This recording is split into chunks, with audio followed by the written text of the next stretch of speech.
ബംഗാളിൽ കോൺഗ്രസ് ഇപ്പോൾ ത്രിശങ്കുവിലാണ്. ബംഗാളിൽ ഇന്ത്യ മുന്നണിയെ തഴഞ്ഞ എല്ലാ സീറ്റുകളിലും തൃണമൂൽ കോൺഗ്രസ് സ്ഥാനാർത്ഥികളെ പ്രഖ്യാപിച്ചതിന് പിന്നാലെ കോൺഗ്രസിനെതിരെ പരിഹാസവുമായി ബിജെപി ദേശീയ വക്താവ് ഷെഹസാദ് പൂനവാല രംഗത്തെത്തിയിരിക്കുകയാണ്. മമതാ ബാനർജി ഏകപക്ഷീയമായി എല്ലാ സീറ്റുകൾക്കും സ്ഥാനാർത്ഥികളെ പ്രഖ്യാപിച്ചതോടെ കോൺഗ്രസ് അങ്ങോട്ടും ഇങ്ങോട്ടും നോക്കിയിരിക്കേണ്ടി വരുന്ന അവസ്ഥയാണെന്നും ഷെഹസാദ് പറഞ്ഞു. കോൺഗ്രസിന്റെ അനുനയ നീക്കങ്ങൾ തള്ളിക്കൊണ്ടാണ് 42 സീറ്റുകളിലും തൃണമൂൽ സ്വന്തം നിലയ്ക്ക് സ്ഥാനാർത്ഥികളെ നിർത്തിയിരിക്കുന്നത്.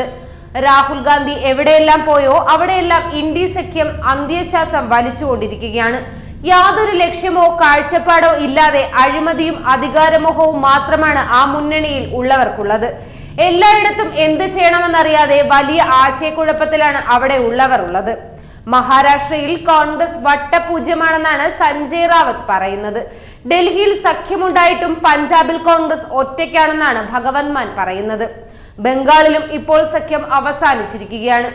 ബീഹാറിലും ഉത്തർപ്രദേശിലും ഇന്ത്യ മുന്നണിയിലെ കക്ഷികൾ അവരെ വിട്ടുമാറിയിരിക്കുന്നു. മമതയ്ക്ക് ഒരിക്കലും രാഹുൽ വിശ്വാസമുണ്ടായിരുന്നില്ല. അവർക്ക് ഇന്ത്യ മുന്നണിയിലും വിശ്വാസമില്ല. ഇതൊക്കെയാണ് സഖ്യത്തിന്റെ അവസ്ഥ. രാജ്യം മുഴുവൻ ശ്രദ്ധിച്ച സന്ദേശ് ഖാലി വിഷയത്തെക്കുറിച്ചും കോൺഗ്രസ് യാതൊന്നും സംസാരിക്കാൻ തയ്യാറായിട്ടില്ല. തന്ത്രപരമായ രീതിയിൽ അവർ മൗനം പാലിക്കുകയായിരുന്നു. പ്രിയങ്ക വദ്രയും രാഹുൽ ഗാന്ധിയും എല്ലാം ഷെയ്ഖ് ഷാജഹാനെ കുറിച്ച് മൗനം പാലിക്കുകയാണ്. ഹിന്ദു സ്ത്രീകൾ പൈശാചികമായ രീതിയിൽ ആക്രമിക്കപ്പെട്ടതിനെ കുറിച്ച് ആരും സംസാരിക്കാൻ തയ്യാറായില്ലെന്നും ഷെഹസാദ് പൂനവാല ആരോപിച്ചു. എന്തായാലും മമതയുടെ ഈ നീക്കം കോൺഗ്രസിന് വലിയ തിരിച്ചടി തന്നെയാണ് ഉണ്ടാക്കിയിരിക്കുന്നത്.